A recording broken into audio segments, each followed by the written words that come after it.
ಎಲ್ಲ ವೀಕ್ಷಕರಿಗೂ ನಮ್ಮ ಯೂಟ್ಯೂಬ್ ಚಾನಲ್ಗೆ ಸ್ವಾಗತ. ಇವತ್ತಿನ ಈ ವಿಶೇಷವಾದಂತಹ ವಿಡಿಯೋದಲ್ಲಿ ನಾನು ನಿಮಗೆ ಟಿ ಬಗ್ಗೆ ಕೆಲವೊಂದಿಷ್ಟು ಇನ್ಫಾರ್ಮೇಶನ್ಸ್ಗಳನ್ನು ಕೊಡೋಕೆ ಇಷ್ಟಪಡ್ತೀನಿ. ಎಲ್ಲ ಟಿ ಬರೆಯುವಂತಹ ಸ್ಪರ್ಧಾರ್ಥಿಗಳಿಗೆ ನಮ್ಮ ಯೂಟ್ಯೂಬ್ ಚಾನಲ್ಗೆ ಆತ್ಮೀಯ ಸ್ವಾಗತವನ್ನು ಕೋರ್ತಾ, ಟಿ ಪರೀಕ್ಷೆ ಅಂದ್ರೆ ಏನ, ಹಾಗೂ ಟಿ ಪರೀಕ್ಷೆ ಬರೋದ್ರ ಮ್ಯಾಗ ನಮಗಿರುವಂತಹ ಅವಕಾಶಗಳೇನ, ಹಾಗೂ ಟಿ ಪರೀಕ್ಷೆಯಲ್ಲಿ ಹೆಚ್ಚಿನ ಅಂಕಗಳನ್ನು ಪಡೆಯುವಂತಹ ವಿಧ ಹೇಗೆ, ಯಾವ ರೀತಿಯಾಗಿ ನಾವು ಸ್ಟಡಿ ಮಾಡಬೇಕು, ಇದು ನನ್ನ ಸ್ವತಃ ಅನುಭವ ಆಗಿರ್ತದೆ. ನಾನು ಸ್ವಯಂ ಯಾವ ರೀತಿಯಾಗಿ ಸ್ಟಡಿ ಮಾಡಿದ್ನಿ, ಹಾಗೂ ಟಿಯಲ್ಲಿ 150 ಅಂಕಗಳಿಗೆ 120 ಅಂಕಗಳನ್ನ ಯಾವ ರೀತಿಯಾಗಿ ತೆಗೆದುಕೊಂಡ್ನಿ ಅನ್ನೋದ್ರ ಬಗ್ಗೆ ಈ ವಿಡಿಯೋ ಆಗಿರ್ತದೆ. ನಿಮ್ಗೆಲ್ಲರಿಗೂ ಗೊತ್ತಿರ್ತದೆ, ಯೂಟ್ಯೂಬ್ ಚಾನಲ್ ಅನ್ನ ನೋಡಿರ್ತಾರೆ ಅಥವಾ ಎಲ್ಲಾದ್ರೂ ಇನ್ಫಾರ್ಮೇಶನ್ ಅನ್ನ ಕಲೆಕ್ಟ್ ಮಾಡಿರ್ತಾರೆ. ಟಿ 2 ಹಂತದಾಗ ಪರೀಕ್ಷೆಯನ್ನ ನಡೆಸ್ತಾರೆ. ಇದೊಂದು ಎಲಿಜಿಬಿಲಿಟಿ ಟೆಸ್ಟ್. ನಿಮ್ಗೆ ಗೊತ್ತಿದ್ದಂಗ ಟೀಚರ್ ಎಲಿಜಿಬಿಲಿಟಿ ಟೆಸ್ಟ್. ಈ ಎಲಿಜಿಬಿಲಿಟಿ ಅಂದ್ರೆ ಇಟ್ ಮೀನ್ಸ್ ವಾಟ್, ಅರ್ಹತೆಯನ್ನ, ಎಲಿಜಿಬಲ್ ಆಗಾಕ ಏನ್ ಬೇಕು, ಟೀಚರ್ ಪರೀಕ್ಷೆಯ ಅರ್ಹತೆಗೆ ಏನೇನು ಬೇಕು ಒಬ್ಬ ಸ್ಪರ್ಧಾರ್ಥಿಯಲ್ಲಿ ಅಥವಾ ಒಬ್ಬ ಟೀಚರ್ ಮುಂದೆ ಆಗಬೇಕು ಅನ್ನುವಂತಹ ಭಾವಿ ಶಿಕ್ಷಕರಲ್ಲಿ ಏನ್ ಬೇಕು ಅನ್ನುವಂತಹ ಕೆಲವೊಂದಿಷ್ಟು ವಿಷಯಗಳನ್ನ ಅವ್ರು ಏನ್ ಮಾಡ್ತಾರ ಅಂದ್ರೆ ನಮ್ಮಿಂದ ತೆಗಿಯಕ್ಕೆ ಟ್ರೈ ಮಾಡ್ತಾರ. ಇದಾದ ಕೂಡ ಮತ್ತೆ ನೀವು CET ಬರಿಬೇಕಾಗ್ತದ. CET ಬೇರೆ ಬೇರೆ ಹಂತದಲ್ಲಿ ನಡೀತದ. ಅದು ಕೂಡ ಪ್ರಾಥಮಿಕ ಶಾಲಾ ಶಿಕ್ಷಕರ CET ಬೇರೆ ಇರ್ತದ, GPSTR 6ರಿಂದ 8ನೇ ತರಗತಿಯ CET ಬೇರೆ ಇರ್ತದ, ಮತ್ತೆ HSTR ಹೈಸ್ಕೂಲ್ ಶಿಕ್ಷಕರ CET ಬೇರೆ ಇರ್ತದ. ಇವಕ್ಕ ಈಗ ಹೈಸ್ಕೂಲ್ ಶಿಕ್ಷಕರಿಗಂತೂ ಈ ಟಿ ಎಲಿಜಿಬಲ್ ಇಲ್ಲ, ನಿಮ್ಗೆಲ್ಲರಿಗೂ ಗೊತ್ತಿದ್ದಂಗ. ನಾವೀಗ ಈ ಟಿಯನ್ನು ಎದುರಿಸ್ತಿರೋದು 1ರಿಂದ 5ನೇ ತರಗತಿಗೆ ಎಲಿಜಿಬಲ್ ಆಗಾಕ ಪ್ರಥಮ ಪತ್ರಿಕೆ, 6ರಿಂದ 8ನೇ ತರಗತಿಗೆ ಎಲಿಜಿಬಲ್ ಆಗಾಕ 2ನೇ ಪತ್ರಿಕೆ. ಹಾಗಾದ್ರೆ ಎರಡೂ ಪತ್ರಿಕೆಗಳಲ್ಲೂ ಯಾವ ವಿಷಯಗಳನ್ನ ಒಳಗೊಂಡಾವು ಅಂತ ನಾವೇನಾದ್ರೂ ನೋಡಿದ್ವು ಅಂದ್ರೆ ನಿಮಗೆ ಅದ್ರ ಬಗ್ಗೆನೂ ಕೂಡ ಈಗ ಆಲ್ರೆಡಿ ನೀವು ಇನ್ಫಾರ್ಮೇಶನ್ ಅನ್ನ ತೆಗೆದುಕೊಂಡಿರ್ತೀರಿ. 1ನೇ ಪತ್ರಿಕೆ ಬಹಳ ಈಸಿ ಆಗಿರ್ತದೆ, ಎಲ್ಲರಿಗೂ ಕೂಡ ಕಾಮನ್ ಇರ್ತದೆ. ನೀನು ಆರ್ಟ್ಸ್ ಬ್ಯಾಕ್ಗ್ರೌಂಡ್ ಇದ್ರು, ಸೈನ್ಸ್ ಬ್ಯಾಕ್ಗ್ರೌಂಡ್ ಇದ್ರು ಕೂಡ, ಮತ್ತು ಕಾಮರ್ಸ್ ಬ್ಯಾಕ್ಗ್ರೌಂಡ್ ಇದ್ರು ಕೂಡ ಎಲ್ಲರಿಗೂ ಕೂಡ ಕಾಮನ್ ಆದಂತ ಪತ್ರಿಕೆ. ಈ ಟಿಯಲ್ಲಿ ಮೊದಲ B.Ed ದವ್ರಿಗೂ ಕೂಡ ಚಾನ್ಸ್ ಕೊಡ್ತಿದ್ರು. ಈ ಟಿಯಲ್ಲಿ ಕೇವಲ D.Ed ದವ್ರಿಗಷ್ಟೇ ಚಾನ್ಸ್ ಅಂತಿದ್ದಾರೆ. ಡಿಗ್ರಿ ಪ್ಲಸ್ D.Ed ಅಥವಾ PUC ಪ್ಲಸ್ D.Ed ಇದು ಪ್ರಥಮ ಪತ್ರಿಕೆಯ ಒಂದು ವಿಷಯವಾಗಿರ್ತದೆ. ಅಂದ್ರೆ ಅವರಿಗೆ ಅರ್ಹತೆಯನ್ನ ಪಡಿಲಕ್ಕ ಇಷ್ಟಿದ್ರೆ ಸಾಕು ಅಂತ ಈಗ ರಾಜ್ಯ ಸರ್ಕಾರ ತನ್ನ ಸುತ್ತೋಲೆಯಲ್ಲಿ ಆಲ್ರೆಡಿ ಹೇಳಿದೆ. ಹಾಗಾದ್ರೆ ಅಲ್ಲಿ ಬರುವಂತಹ ವಿಷಯಗಳು ಯಾವುವು ಅಂದ್ರೆ, ನೀವು ಪ್ರಥಮ ಭಾಷೆ ಅಥವಾ ಪ್ರಥಮ ವಿಷಯವನ್ನಾಗಿ ನೀವು ಭಾಷೆಯನ್ನ ಆಯ್ಕೆ ಮಾಡ್ಕೋಬೇಕಾಗ್ತದೆ. ಆಲ್ಮೋಸ್ಟ್ ನಾವೆಲ್ಲರೂ ಕರ್ನಾಟಕದವರು ಕನ್ನಡವನ್ನ ಆಯ್ಕೆ ಮಾಡ್ತೀವಿ. ಹಾಗಾಗಿ ಒಂದು ಲ್ಯಾಂಗ್ವೇಜ್ ಕನ್ನಡ ಆಗಿರ್ತದೆ, ಸೆಕೆಂಡ್ ಲ್ಯಾಂಗ್ವೇಜ್ ಇಂಗ್ಲಿಷ್ ಆಗಿರ್ತದೆ, ಇಟ್ ಈಸ್ ಕಂಪಲ್ಸರಿ. ಮೂರನೇದ್ದು ಶೈಕ್ಷಣಿಕ ಮನೋವಿಜ್ಞಾನ ಅಂತ ಹೇಳಿ ನೋಡ್ತೀವಿ, ಅದು ಕೂಡ ಕಂಪಲ್ಸರಿ ಆಗಿರ್ತದೆ. ಇನ್ನು ಪರಿಸರ ಅಧ್ಯಯನ ಅಂತ ಹೇಳಿ ಪ್ರಥಮ ಪತ್ರಿಕೆಯಲ್ಲಿ ಬರ್ತದೆ, ಅದು ಕೂಡ ಕಂಪಲ್ಸರಿ ಆಗಿರ್ತದೆ. ಅಂದ್ರೆ ಇದು ಕಂಪಲ್ಸರಿ ಮೀನ್ಸ್ ವಾಟ್, ಎಲ್ಲರಿಗೂ ಕಾಮನ್ ಆಗಿರುವಂತದ್ದು. ಆಮೇಲೆ ಗಣಿತದ ಬಗ್ಗೆ ನಮಗ ಪರಿಕಲ್ಪನೆ ಇರಬೇಕಾಗ್ತದೆ. ಯಾಕಂದ್ರೆ ನಾವು 1ರಿಂದ 5ನೇ ತರಗತಿ ವಿದ್ಯಾರ್ಥಿಗಳಿಗೆ ನಾವೇನಾದ್ರೂ ಇದನ್ನೇನು ಅವ್ರಿಗೆ ಎಜುಕೇಶನ್ ಅನ್ನ ಕೊಡಾತೀವಿ ಅಂದ್ರೆ ನಮಗ ಗಣಿತದ ಪರಿಕಲ್ಪನೆ ಇರಬೇಕಾಗ್ತದೆ, ಬಹಳ ಇಂಪಾರ್ಟೆಂಟ್ ಆಗಿ. ಹಾಗಾಗಿ ಯಾರು ಪ್ರಥಮ ಪತ್ರಿಕೆಗೆ ಅಂದ್ರೆ 1ರಿಂದ 5ನೇ ತರಗತಿ ಟೀಚರ್ಸ್ಗೆ ಫೈಟ್ ಮಾಡತ್ತೀರಿ, ಅವರು ಈ 5 ವಿಷಯದ ಬಗ್ಗೆ ನೀವು ಹೆಚ್ಚಿನ ಜ್ಞಾನವನ್ನ ಪಡ್ಕೋಬೇಕಾಗ್ತದೆ. ಕನ್ನಡ ವಿಷಯ, ಇಂಗ್ಲಿಷ್ ವಿಷಯ, ಶೈಕ್ಷಣಿಕ ಮನೋವಿಜ್ಞಾನ ಆಗಿರ್ಬೋದು ಅಥವಾ ಬಾಲ ವಿಜ್ಞಾನ, ಅಲ್ಲಿ ಕೆಲವೊಂದಿಷ್ಟು ಪೆಡವಾಗಿ ಕೂಡ ಬರ್ತದೆ, ಪರಿಸರ ಅಧ್ಯಯನ ಮತ್ತು ಗಣಿತ, ಈ 5 ವಿಷಯಗಳಿರ್ತಾವ. ಇನ್ನ ಪತ್ರಿಕೆ 2ನ್ನ ಬರೆಯುವವರು, ಅವ್ರಿಗೆ ಅವ್ರವ್ರು ಮಾಡಿದಂತಹ ಕೋರ್ಸ್ ಮೇಲೆ ಸಬ್ಜೆಕ್ಟ್ಗಳು ಏನಾಗ್ತಾವ ಅಂದ್ರೆ ಡಿಫ್ರೆನ್ಸ್ ಆಗ್ತಾ ಹೋಗ್ತಾವ. ಆರ್ಟ್ಸ್ ಬ್ಯಾಕ್ಗ್ರೌಂಡ್ ಅವ್ರಿಗೆ 60 ಅಂಕಕ್ಕೆ ಆರ್ಟ್ಸ್ ಇರ್ತದೆ. ಅಂದ್ರೆ ಆರ್ಟ್ಸ್ ಮೀನ್ಸ್ 60 ಅಂಕಕ್ಕೆ ಸೋಷಿಯಲ್ ಸೈನ್ಸ್ ಎಲ್ಲವನ್ನು ಕೂಡಿ GK ಎಲ್ಲವನ್ನ ಇನ್ಕ್ಲೂಡ್ ಮಾಡಿ ಸೋಷಿಯಲ್ ಸೈನ್ಸ್ ವಿಭಾಗ ಇರ್ತದೆ. ಇನ್ನು ಎಸ್ಪೆಷಲಿ ಸೈನ್ಸ್ ಮಾಡುವಂತ ವಿದ್ಯಾರ್ಥಿಗಳು, ನೀವು ಕನ್ನಡ, ಇಂಗ್ಲಿಷ್, ಶೈಕ್ಷಣಿಕ ಮನೋವಿಜ್ಞಾನ ಇವು 3 ಫಿಕ್ಸ್ ಇರ್ತಾವ, ಅಂದ್ರೆ ಕಂಪಲ್ಸರಿ ಇರ್ತಾವ. 30 ಅಂಕಗಳಿಗೆ ವಿಜ್ಞಾನ ಮತ್ತು 30 ಅಂಕಗಳಿಗೆ ಗಣಿತ ಪರೀಕ್ಷೆಯನ್ನ ನೀವು ಬರೆಯುವಂತಹ ಸಂದರ್ಭ ಇಲ್ಲಿ ಎದುರಾಗ್ತದೆ. ಅಂದ್ರೆ 2ನೇ ಪತ್ರಿಕೆಯನ್ನ ಬರೆಯುವಂತಹ ಸ್ಪರ್ಧಾರ್ಥಿಗಳು 6ರಿಂದ 8ನೇ ತರಗತಿ, ನಾವೇನ್ GPSTR ಅಂತ ಹೇಳಿ ಕರಿತೀವಲ್ಲ, ಈಗ 15,000 ಕಾಲ್ ಆಗಿದ್ದಲ್ಲ ಒಂದ್ 3 ವರ್ಷದ ಹಿಂದೆ, ಆ GPSTR ಪರೀಕ್ಷೆಗಳನ್ನ ನಾವು ಎದುರಿಸ್ಬೇಕು ಅಂದ್ರೆ, ಅಂತ ಪರೀಕ್ಷೆಗಳನ್ನ ಎದುರಿಸ್ಬೇಕು ಅಂದ್ರೆ ಪತ್ರಿಕೆ 2ರಲ್ಲಿ ನಾವು ಅರ್ಹತೆಯನ್ನ ಪಡಿಬೇಕು. ಟಿ ಪರೀಕ್ಷೆ 150 ಅಂಕಗಳ ಪರೀಕ್ಷೆ, 150 ಪ್ರಶ್ನೆಗಳಿರ್ತಾವ, 5 ವಿಷಯಗಳು, 150 ಪ್ರಶ್ನೆಗಳಿಗೆ 90 ಅಂಕಗಳನ್ನ ನೀವು ಪಡೆದ್ರಿ ಅಂದ್ರೆ ಅದು ಎಲಿಜಿಬಿಲಿಟಿ, ಅಂದ್ರೆ ಅರ್ಹತೆಯನ್ನ ಪಡೆದಂಗ, ಕ್ವಾಲಿಫೈ ಆದಂಗ. ಇಲ್ಲಿ ಕಾಸ್ಟ್ ವೈಸ್ ಮಾತ್ರ ಒಂದ್ ಸ್ವಲ್ಪ ಬೇರೆ ಬೇರೆನೂ ಇರಬಹುದು. SC ST ಮತ್ತು ಕ್ಯಾಟಗರಿ 1 ಅವರಿಗೆ 82 ಆರ್ 83 ಅಂಕಗಳ ಕಟ್ ಆಫ್ ಆಗಿರ್ತದೆ. ಉಳಿದ ಎಲ್ಲಾ ಕಾಸ್ಟ್ದವರಿಗೂ ಕೂಡ 90 ಅಂಕಗಳು ಅರ್ಹತಾ ಅಂಕಗಳು ಆಗಿರ್ತಾವ. ಇದು TETಯ ಮೇನ್ ಕಾನ್ಸೆಪ್ಟ್. 150 ಪ್ರಶ್ನೆಗಳು, ಒಂದು ಪ್ರಶ್ನೆಗೆ 1 ಅಂಕ, 150 ಅಂಕ, 90 ಅಂಕಗಳು ಬಿದ್ದರೆ ಅರ್ಹತೆಯನ್ನ ಪಡೆದುಕೊಂಡ. 90 ಮ್ಯಾಗ ನೀವು ಎಷ್ಟು ಹೋದ್ರೆ ತಗೋಬಹುದು, ಅಲ್ಲೆಲ್ಲ ಅವು ಕೌಂಟ್ ಆಗ್ತಿರ್ತಾವ ಮುಂದೆ ನೀವು CET ಬರೆಯುವಾಗ. Is the concept. ಹಾಗಾದ್ರೆ ಯಾವ 5 ವಿಷಯಗಳು ಅಂತ ಹೇಳಿ ನಾವು ಇದೇ ಡಿಸ್ಕಷನ್ ಮಾಡಿದ್ವಿ. ಪತ್ರಿಕೆ 2 ಅನ್ನ ಬರೆಯತ್ತಿದ್ರೆ ನೀವು ಕನ್ನಡವನ್ನ ತಗೊಂಡಿರ್ತಾರ ಲ್ಯಾಂಗ್ವೇಜ್, ಆಮೇಲೆ ಇಂಗ್ಲಿಷ್ ಅನ್ನ ತಗೋಬೇಕಾಗ್ತದೆ. ಶೈಕ್ಷಣಿಕ ಮನೋವಿಜ್ಞಾನ ಅಥವಾ ಬಾಲ ಮನೋವಿಜ್ಞಾನ ಅಂತ ಕರಿಬಹುದು ನಾವು. ಆಮೇಲೆ ಸೈನ್ಸ್ ಮಾಡೋರು ವಿಜ್ಞಾನ ಮತ್ತು ಗಣಿತ ಪ್ರತಿಯೊಂದು ಕೂಡ 30 ಅಂಕ. ಕನ್ನಡ 30 ಅಂಕ, ಇಂಗ್ಲಿಷ್ 30 ಅಂಕ, ಶೈಕ್ಷಣಿಕ ಮನೋವಿಜ್ಞಾನ 30 ಅಂಕ, ವಿಜ್ಞಾನ 30 ಅಂಕ, ಗಣಿತ 30 ಅಂಕ. ಟೋಟಲ್ 5 ಸಬ್ಜೆಕ್ಟ್ 30 ಅಂಕಗಳು, 150 ಅಂಕ. ಇನ್ನು ಆರ್ಟ್ಸ್ ಬ್ಯಾಕ್ಗ್ರೌಂಡ್ ದವರ ಕನ್ನಡ 30 ಅಂಕ, ಇಂಗ್ಲಿಷ್ 30 ಅಂಕ, ಶೈಕ್ಷಣಿಕ ಮನೋವಿಜ್ಞಾನ 30 ಅಂಕ. ಅವ್ರಿಗೆ ಸೋಷಿಯಲ್ ಸೈನ್ಸ್ ಅಥವಾ ಈ GK ಮತ್ತು ಈ ಸಮಾಜ ವಿಜ್ಞಾನದ ಎಲ್ಲ ಪರಿಕಲ್ಪನೆಗಳನ್ನ ಒಳಗೊಂಡಂತ ಅದ್ರೊಳಗೆ ಇತಿಹಾಸ ಬಂದಿರಬಹುದು, ಭೂಗೋಳ ಬಂದಿರಬಹುದು, IC ಅಂದ್ರೆ ಇಂಡಿಯನ್ ಕಾನ್ಸ್ಟಿಟ್ಯೂಷನ್ ಬಂದಿರಬಹುದು, ಆಮೇಲೆ ಅರ್ಥಶಾಸ್ತ್ರ, ರಾಜ್ಯಶಾಸ್ತ್ರ, ವ್ಯವಹಾರ ಅಧ್ಯಯನ, ಆಮೇಲೆ ಇನ್ನುಳಿದಂತ ಕೆಲವೊಂದಿಷ್ಟು GK ಆಗಿರ್ಬೋದು, ಕರೆಂಟ್ ಅಫೇರ್ಸ್ ಆಗಿರ್ಬೋದು, ಎಲ್ಲ ಕೂಡಿ 60 ಅಂಕಗಳಿಗೆ ಅವರು ಬರಿಬೇಕಾಗ್ತದೆ. ಅಲ್ಲಿ ಕೂಡ ಅವರು ಟೋಟಲ್ 150 ಅಂಕ, ಸೇಮ್ ಕಾನ್ಸೆಪ್ಟ್. ಓಕೆ, ಇವತ್ತು ನಾನು ಎಸ್ಪೆಷಲಿ ನಾನು ಯಾವ ರೀತಿಯಾಗಿ ಸ್ಟಡಿ ಮಾಡಿದ್ನಿ ಆಸ್ ಅ ಸೈನ್ಸ್ ಸ್ಟೂಡೆಂಟ್ ಆಗಿ ಅಂತ ನೋಡ್ತಾ ಹೋದ್ರ, ಫಸ್ಟ್ ನಾನು ಕನ್ನಡ ಇಂಗ್ಲಿಷ್ ನೋಡೋದಾದ್ರೆ ನಾ ಅಷ್ಟೇನು ಕನ್ನಡ ಇಂಗ್ಲಿಷ್ ಬಗ್ಗೆ ಹೆಚ್ಚು ತಲೆ ಕೆಡಿಸ್ಬಿಟ್ಟಿರ್ತಿಲ್ಲ. ಯಾಕಂದ್ರೆ ಅಲ್ಲಿ ನಾ ಓಲ್ಡ್ ಕ್ವಶನ್ ಪೇಪರ್ಗಳನ್ನ ಫಸ್ಟ್ ರೆಫರ್ ಮಾಡಿದಾಗ ಮೊದಲು ಅದನ್ನ ನಾನು ನಿಮ್ಗೆ ಹೇಳ್ತೀನಿ. ನಾ ಓದಿದ ಪುಸ್ತಕಗಳು ಯಾವ್ಯಾವ, ನಾವು ಯಾವ ರೀತಿ ಸ್ಟಡಿ ಮಾಡಿದ್ವಿ ಅಂದ್ರೆ ಕೇವಲ ನಾನೊಂದು 1 ತಿಂಗಳ ಅಥವಾ 40 ಡೇಸ್ ಮಾಡಿರ್ಬೋದು ಇದ್ರ ಬಗ್ಗೆ ಸ್ಟಡಿ. ಮೊದಲಿಗೆ ನಾನು ಓಲ್ಡ್ ಕ್ವಶನ್ ಪೇಪರ್ಸ್ಗಳನ್ನ ನೋಡ್ಕೊಂಡೆ, ಯಾವ ರೀತಿಯಾಗಿ ಪ್ರಶ್ನೆ ಪತ್ರಿಕೆ ತಯಾರಕರು ಪ್ರಶ್ನೆ ಪತ್ರಿಕೆಯನ್ನ ಯಾವ ರೀತಿ ಫಾರ್ಮ್ ಮಾಡ್ತಾರ ಅಂತ ಹೇಳಿ. ನನಗೆ ಅಲ್ಲಿ ಸಹಾಯ ಆಗಿದ್ದು ಯಾವುದು ಅಂದ್ರೆ ಈ ಪುಸ್ತಕ KRTT, Karnataka teacher eligibility test ಅವರು ಇದನ್ನ ಅದ್ರ ಬಗ್ಗೆ ಪ್ರಶ್ನಾಕೋಶವನ್ನ ಹೊರಡಿಸಿದವರು ಸನ್ಸ್ಟಾರ್ ಪಬ್ಲಿಕೇಶನ್ ಅನ್ನುವಂತ ಈ ಪುಸ್ತಕ ನನಗ ಬಹಳ ಅಂದ್ರೆ ಬಹಳ ಹೆಲ್ಪ್ ಆಯ್ತು. ಈ ಪುಸ್ತಕದಲ್ಲಿ ನಾನು ಪ್ರತಿಯೊಂದು ಪ್ರಶ್ನೆಗಳನ್ನ ಆಳವಾಗಿ ಅಧ್ಯಯನ ಮಾಡ್ಕೋತಾ ಹೋದ್ವಿ. ಇದ್ರೊಳಗೆ ಇದು ಏನದ ಅಂದ್ರೆ ಸನ್ಸ್ಟಾರ್ ಅವರ ಪ್ರಶ್ನಾಕೋಶದಲ್ಲಿ 2014ರಿಂದ ಆದಂತಹ TET ಪರೀಕ್ಷೆ ಎಲ್ಲ ಪ್ರಶ್ನೆಗಳನ್ನ ಒಳಗೊಂಡಿದ್ದಾರೆ question bank. Okay, up to ನಿಮ್ಗೆ ಇಲ್ಲಿ ನ್ಯೂ ವರ್ಷನ್ ತಗೊಂಡ್ರೆ ಲಾಸ್ಟ್ ಇಯರ್ ಮಟನೂ ನಿಮ್ಗೆ ಸಿಗ್ತದೆ. 2025ದಾಗ ನಡೆದಂತ TET ಎಕ್ಸಾಮ್ ಕ್ವಶನ್ ಪೇಪರ್ ಕೂಡ ನಿಮ್ಗೆ ಸಿಗ್ತದೆ. ಈ ಪ್ರಶ್ನೆ ಪತ್ರಿಕೆಗಳು ಎಷ್ಟು ಸಹಾಯ ಆಗ್ತಾವ ಅಂದ್ರೆ, ನೀವೊಂದು ಕ್ವಶನ್ ಅನ್ನ ನೋಡ್ಬಿಡ್ದ ಅದರದ ಆಳ ಅಗಲ ಅದು ಯಾವ ರೀತಿಯಾಗಿ ಪ್ರಶ್ನೆ ಪತ್ರಿಕೆ ತಯಾರಕರು ಯಾವ ರೀತಿಯಾಗಿ ಅದನ್ನ ಫೋಕಸ್ ಮಾಡ್ತಾ ಇದ್ದಾರೆ, ಮತ್ತೆ ಅದ್ರ ಜೊತೆ ಇರುವಂತ ಆಪ್ಷನ್ಸ್ ಗಳನ್ನ ಕೂಡ ನೀವು ಹೆಚ್ಚಿನ ಇನ್ಫಾರ್ಮೇಶನ್ಸ್ ಗಳನ್ನ ಅಲ್ಲಿ ನೀವು ಹೆಚ್ಚುವರಿಯಾಗಿ ನೀವು ಪಡ್ಕೋಬಹುದು. ಬೇರೆ ಬೇರೆ ಇನ್ಫಾರ್ಮೇಶನ್ಸ್ ಗಳನ್ನ ಕೂಡ ನೋಡಬಹುದು. ಫಾರ್ ಎಕ್ಸಾಂಪಲ್, ನನಗೆ ಈ ಪುಸ್ತಕ ಬಹಳ ಹೆಲ್ಪ್ ಆಗಿದೆ. ಇಲ್ಲಿ ಒಂದು ಪ್ರಶ್ನೆಯನ್ನ ನಾನು ನಿಮಗೆ ಹೇಳಕ್ ಇಷ್ಟಪಡ್ತೀನಿ.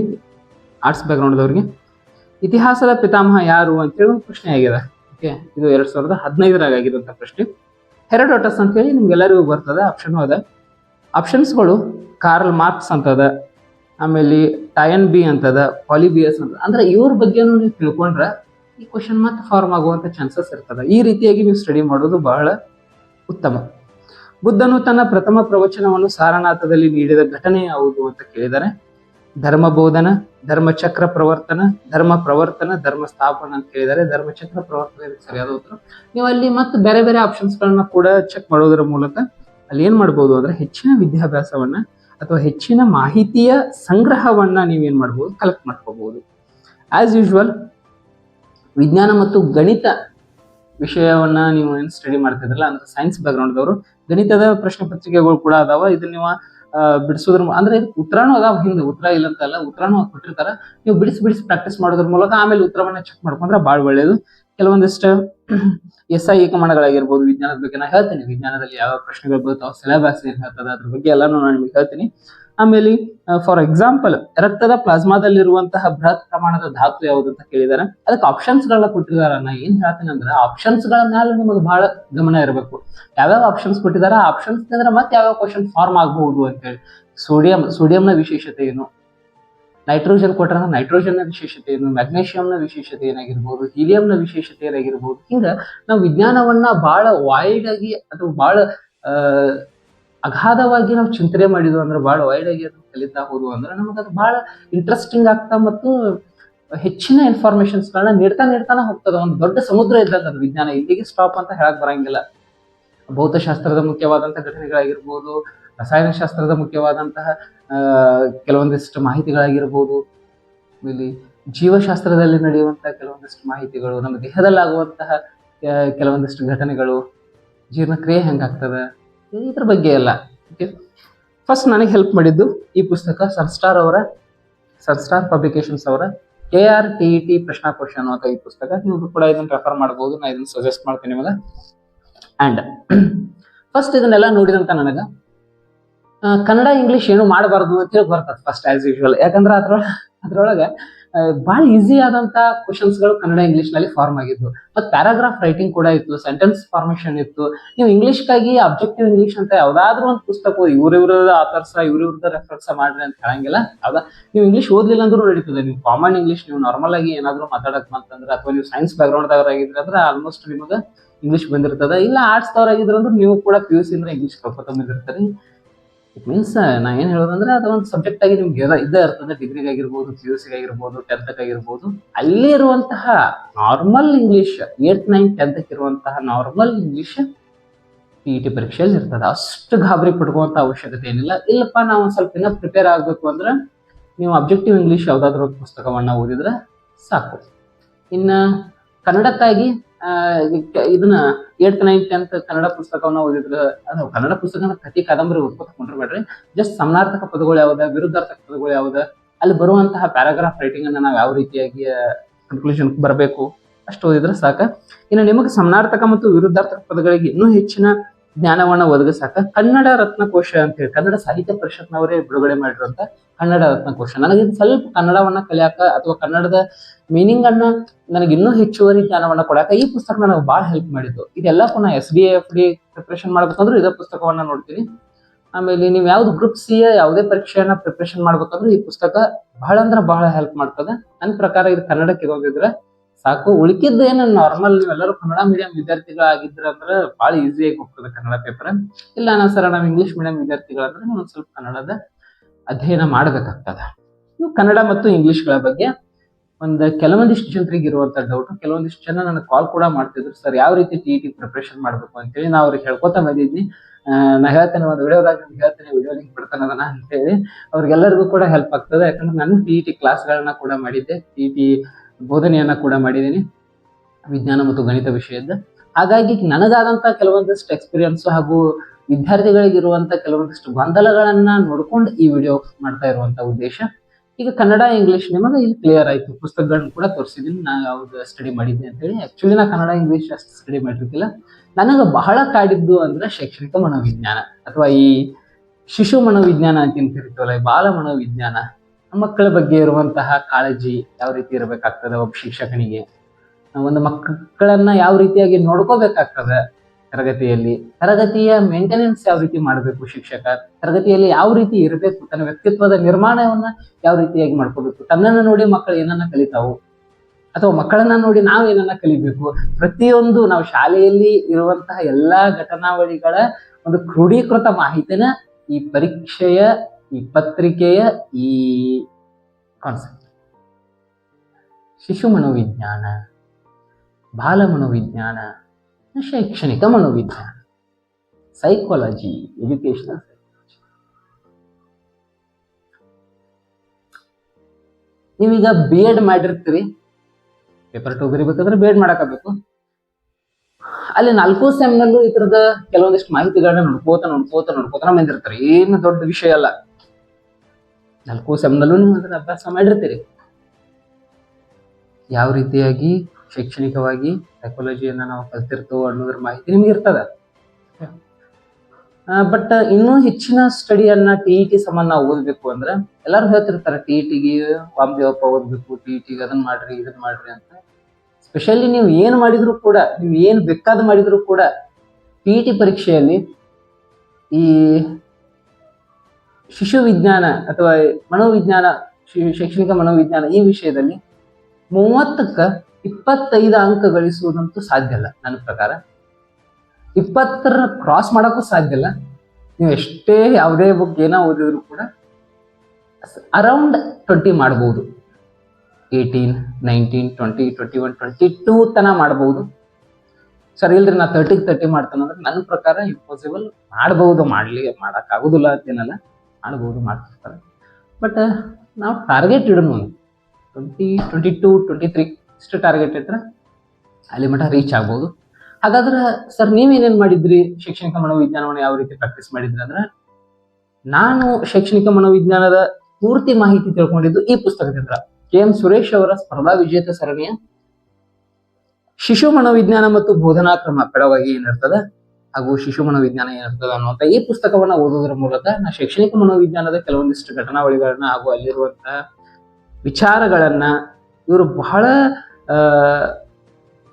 ಕುತೂಹಲಕಾರಿಯಾಗಿ ಸಂಗ್ರಹವನ್ನ ಮಾಡಿದ್ದಾರೆ. ಎಲ್ಲವನ್ನ ಪಿಯಾಜೆ ಅವರದು, ಕೋಲ್ಬರ್ಗ್ ಅವರದು ರಚನಾತ್ಮಕ ವಿಮರ್ಶಾತ್ಮಕ ದೃಷ್ಟಿಕೋನ ಯಾವ ರೀತಿ ಇರ್ತೈತಿ, ತಾರುಣ್ಯಾವಸ್ಥೆಯಲ್ಲಿ ಯಾವ ರೀತಿ ಇರ್ತಾರ, ಶಿಶು ಅವಸ್ಥೆಯಲ್ಲಿ ಯಾವ ರೀತಿ ಇರ್ತಾರ.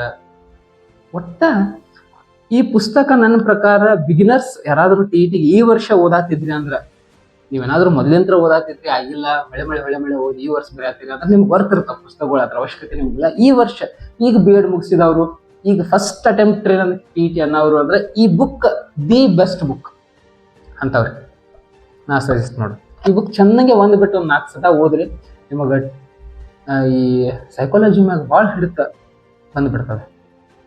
ಇದನ್ನೆಲ್ಲ ಓದಿ ಮುಗಿಸಿ ನಮ್ಮ ಕಡೆ ಇನ್ನೊಂದು ಸರ ಟೈಮ್ ಐತಿ, ಇದನ್ನ ಆಲ್ರೆಡಿ ಓದಿನಿ ಅಂದ್ರೆ ನಂದು ಇನ್ನೊಂದು ಸಜೆಷನ್ ಯಾವುದು ಅಂದ್ರೆ ಶೈಕ್ಷಣಿಕ ಮನೋವಿಜ್ಞಾನ ವಾಮದೇವಪ್ಪ ಸರ್. ಇದು ಭಾಳ ಹೆವಿ ಅದ ಬುಕ್, ನಿಮಗೆ ಅಷ್ಟು ಈಸಿಯಾಗಿ ಅರ್ಥ ಆಗೋದಿಲ್ಲ ಅಂತ ನನ್ನ ಅಭಿಪ್ರಾಯ. ಯಾಕಂದ್ರೆ ನಾನು ಇದನ್ನ ಓದಿದ್ದೀನಿ, ನನಗೂ ಅಷ್ಟು ಅರ್ಥ ಆಗಿಲ್ಲ. ನಾ ಇದನ್ನ ಯಾವ ರೀತಿ ಓದ್ತೀನಿ ಅಂದ್ರೆ, ನಾ ಇಲ್ಲಿ KM ಸುರೇಶ್ ಅವ್ರದ್ದು ಯಾವ್ದಾದ್ರು ನಾನು ಕಾನ್ಸೆಪ್ಟ್ ಅಲ್ಲಿ ಅಂದ್ರೆ ಅವ್ರು KM ಸುರೇಶ್ ಅವ್ರು ಹೆಂಗ್ ಬರ್ದಿರ್ತಾರ ಅಂದ್ರೆ ಅವ್ರ ಬುಕ್ ಓದಾದ್ರು ಬರ್ತಿರ್ತೈತಿ.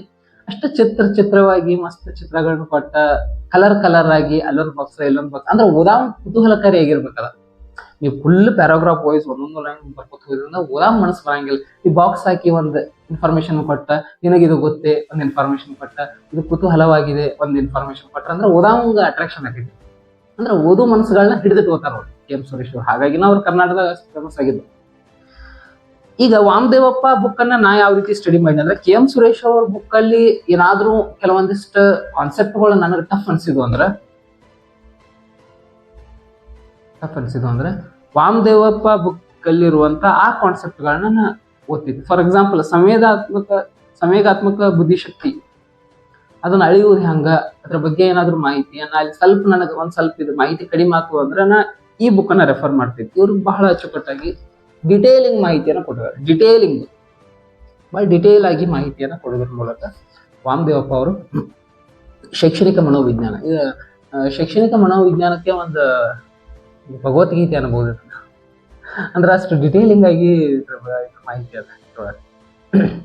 ನೀವು ಬಿಗಿನರ್ಸ್ ನಾ ಇದನ್ನ ಸಜೆಸ್ಟ್ ಮಾಡಂಗಿಲ್ಲ. ನೀವು ಭಾಳ ವರ್ಷದಿಂದ ಸೈಕಾಲಜಿ ಟಚ್ ಅದರಿ, ಸೈಕಾಲಜಿ ಓದಾತೀರಿ ಅಂದ್ರೆ ಇನ್ನ ಇವನ್ ಎರಡೂ ಓದಿದ್ರು ಕೂಡ 25 ಕ್ರಾಸ್ ಅಂತೂ ಆಗಂಗಿಲ್ಲ. ಇದಾಗೆ ನೀವು ಏನ್ ಬೇಕಾದ್ ಮಾಡಿ 25 ಕ್ರಾಸ್ ಆಗಂಗಿಲ್ಲ ಸೈಕಾಲಜಿ ಒಳಗ. ಆಮೇಲೆ ಇದು ಅದು ಇವನ್ ಎರಡು ಓದಿ ಅಂದ್ರೆ ನನಗೆ ಇನ್ನೊಂದ್ ಸ್ವಲ್ಪ ಸೈಕಾಲಜಿ ಬಗ್ಗೆ ಮಾಹಿತಿ ಬೇಕು, ಇನ್ನೊಂದ್ ಸ್ವಲ್ಪ ನಾ ಅದ್ರ ಬಗ್ಗೆ ಸದೃಢತೆಯನ್ನ ಪಡಿಬೇಕು. ಯಾಕಂದ್ರೆ ನಿಮ್ಗೆ CET ಸೈಕಾಲಜಿ ಇರ್ತದೆ, ನೀವು TET ಓದಿ ಬಿಡಂಗಿಲ್ಲ. ಮುಂದಾದ್ರೂ ಸೈಕಾಲಜಿ ಬರೆಯಕಬೇಕು, ಕಂಪಲ್ಸರಿ. ಸೈಕಾಲಜಿ ಅನ್ನೋದು ನೀವು ಟೀಚರ್ ಆಗುವಂತ ಎಲ್ಲಾ ಪರೀಕ್ಷೆಗಳಲ್ಲೂ ಕಂಪಲ್ಸರಿ ಆದಂತಹ ಸಬ್ಜೆಕ್ಟ್. ಅದಿದ್ರನ ಟೀಚರ್, ಇಲ್ಲಂದ್ರೆ ಇಲ್ಲ, ಸಾಧ್ಯ ಇಲ್ಲ.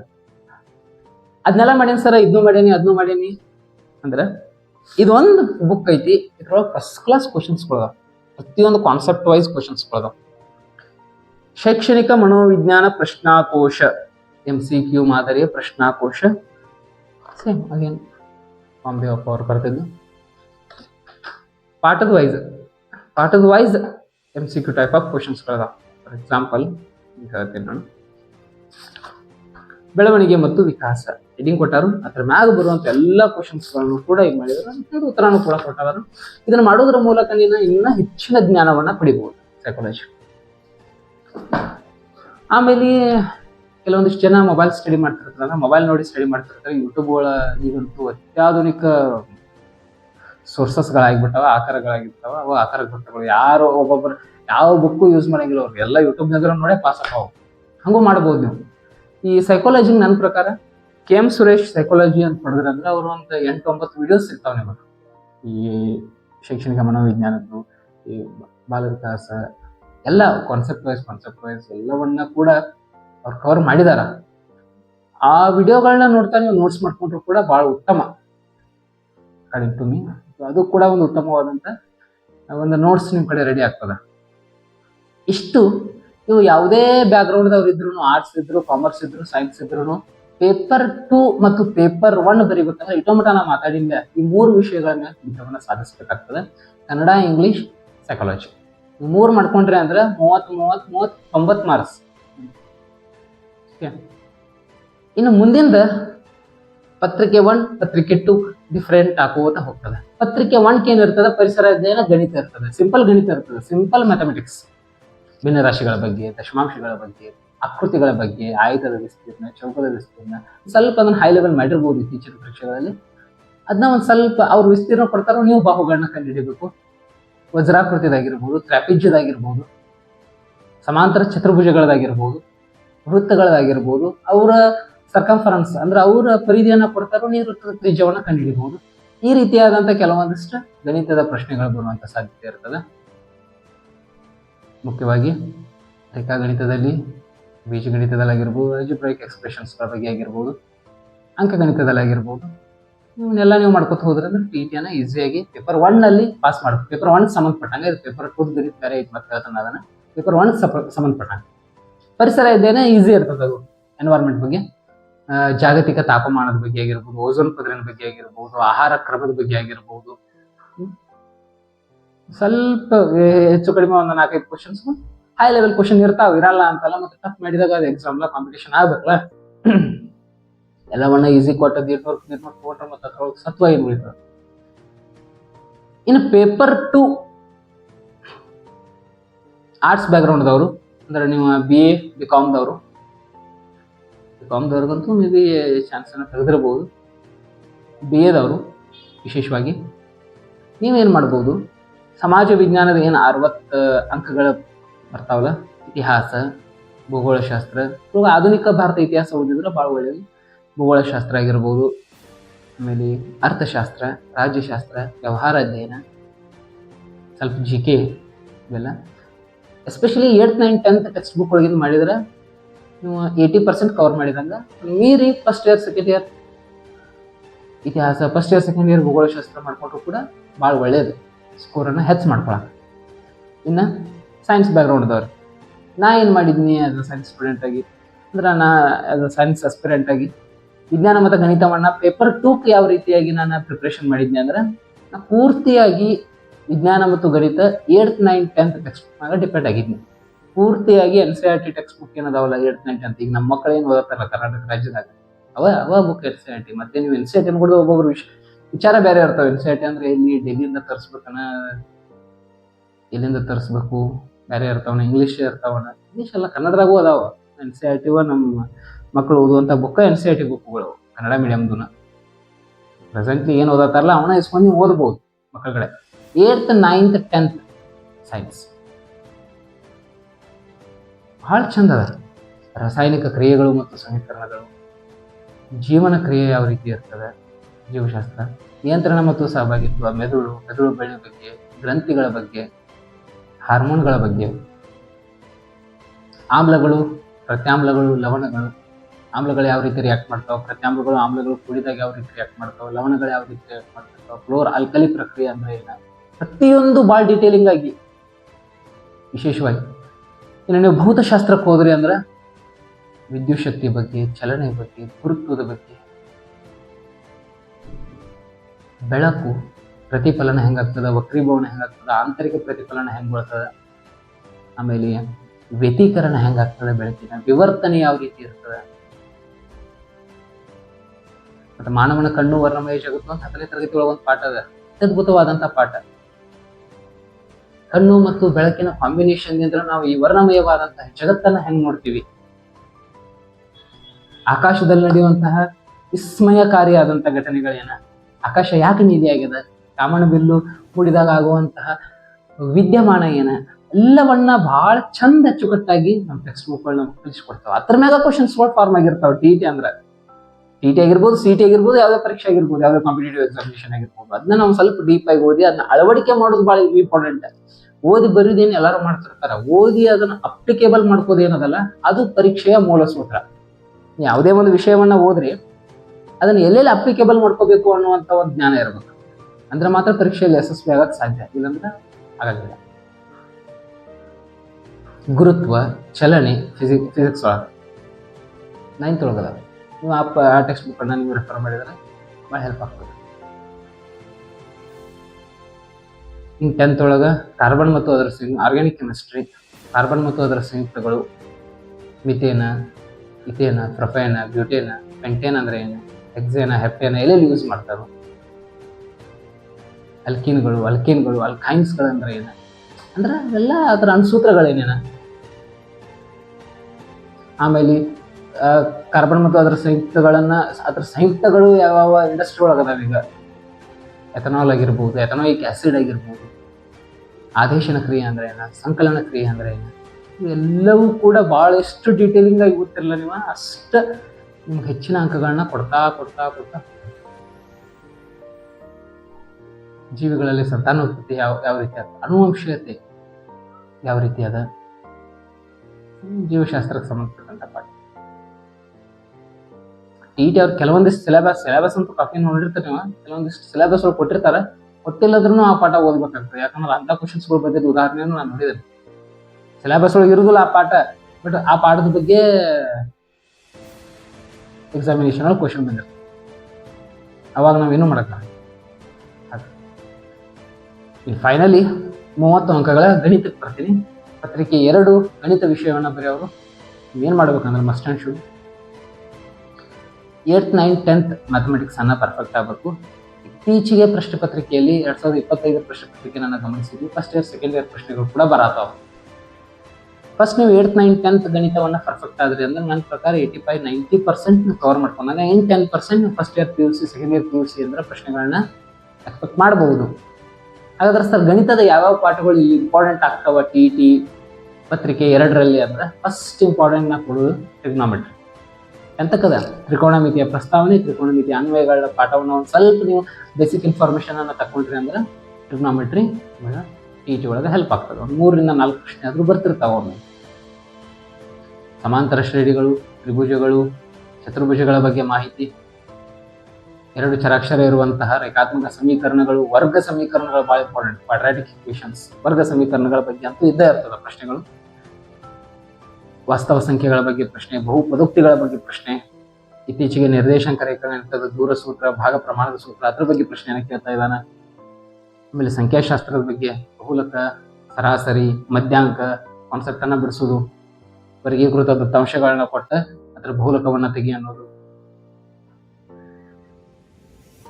ಆಮೇಲೆ ಆಕೃತಿಗಳ ಪರಿಚಯ ಭಾಳ ಇರ್ಬೇಕಾಗ್ತದ, ಭಾಳ ಡೆಪ್ತ್ ಲೆವೆಲ್ದಾಗ ಇರ್ಬೇಕಾಗ್ತದೆ. ಪೇಪರ್ 2 ಬರಿಬೇಕು. ನಾ ಇದೇ ಪೇಪರ್ 1 ಬಗ್ಗೆ ಡಿಸ್ಕಷನ್ ಮಾಡಿ ಅಷ್ಟೇನು ನಾಗ ಇದ್ರೆ ಸಾಕ. ಪೇಪರ್ 2 ಬರಿಬೇಕಂದ್ರೆ ಡೆಪ್ತ್ ಲೆವೆಲ್ದಾಗ ಇರ್ಬೇಕಾಗ್ತದೆ.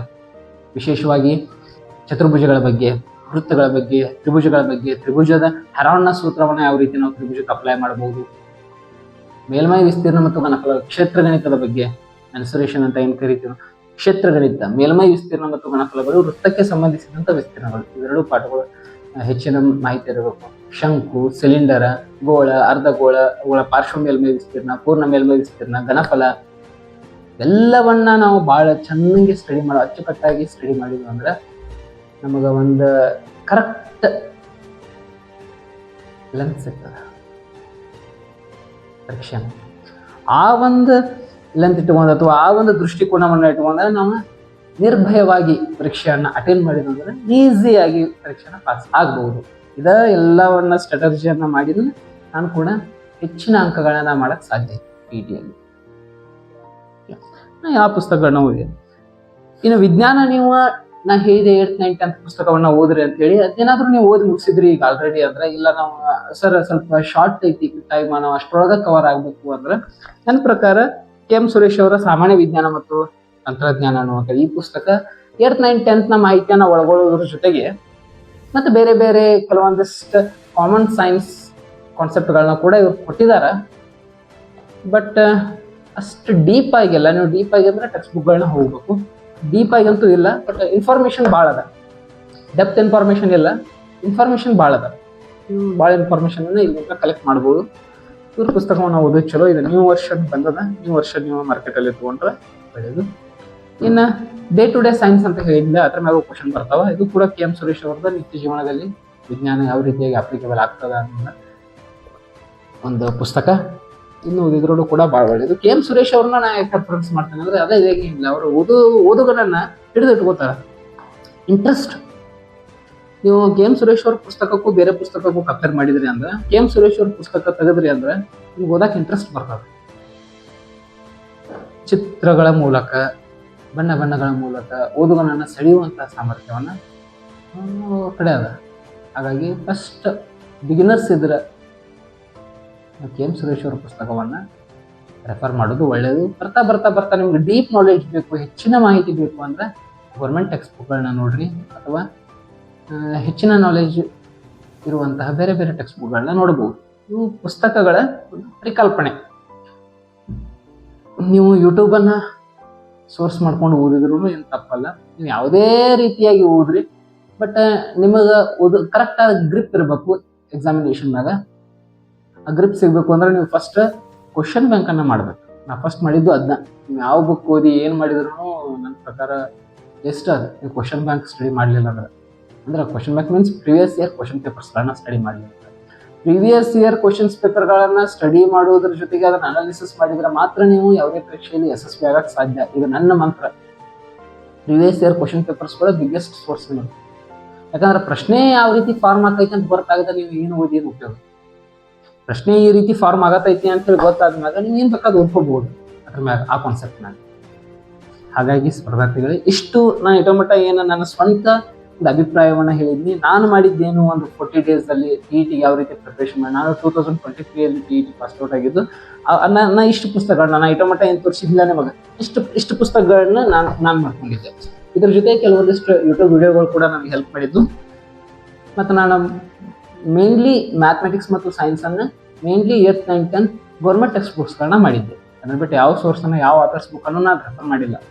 ಕೇವಲ ಗೌರ್ಮೆಂಟ್ ಟೆಕ್ಸ್ಟ್ ಬುಕ್ಗಳು ಮತ್ತು ಕ್ವಶನ್ ಬ್ಯಾಂಕ್ಗಳು, ಕ್ವಶನ್ ಪೇಪರ್ಸ್ಗಳು ಅಷ್ಟು ಮಾಡಿದ್ದೆ. ಯಾವ ಮೋಕ್ ಟೆಸ್ಟ್ ಯಾವ ಏನು ತೊಗೊಂಡಿಲ್ಲ. ನೀವು ತೊಗೋಬಹುದು. ನಾನು ನನ್ನ ಅನುಭವ ಹೇಳತ್ತೀನಿ. ನೀವು ನನಗೆ ಹೆಚ್ಚು ಮಾಡ್ಕೋಬೋದು. ಮೋಕ್ ಟೆಸ್ಟ್ ತೊಗೋರಿ, ಯಾವುದಾದ್ರೂ ಪ್ಲಸ್ ಕ್ಲಾಸ್ ಇದ್ರೆ ಅವ್ನು ತೊಗೋರಿ. ಏನು ಮಾಡ್ತಾರೆ ಮಾಡಿ. ಹೆಚ್ಚಿನ ಅಂಕಗಳನ್ನ 120 ಟಾರ್ಗೆಟ್ ಇಡ್ರಿ. 120 ಅಂಕಗಳನ್ನ ತೆಗೆಯಕ್ಕೆ ಟ್ರೈ ಮಾಡ್ಬೋದು. ಆರಾಮಾಗ್ತದೆ, ಸಾಧ್ಯ ಅದ. ರಗಡ್ ಮಂದಿ ಮಾಡಿದಾರ, ನಾನು ಮಾಡಿದೆ, ಸಾಧ್ಯ ಅದ. ಓಕೆ, ಮಾಡ್ಬೋದು. ಎಲ್ಲರಿಗೂ ಒಳ್ಳೆಯದಾಗಲಿ.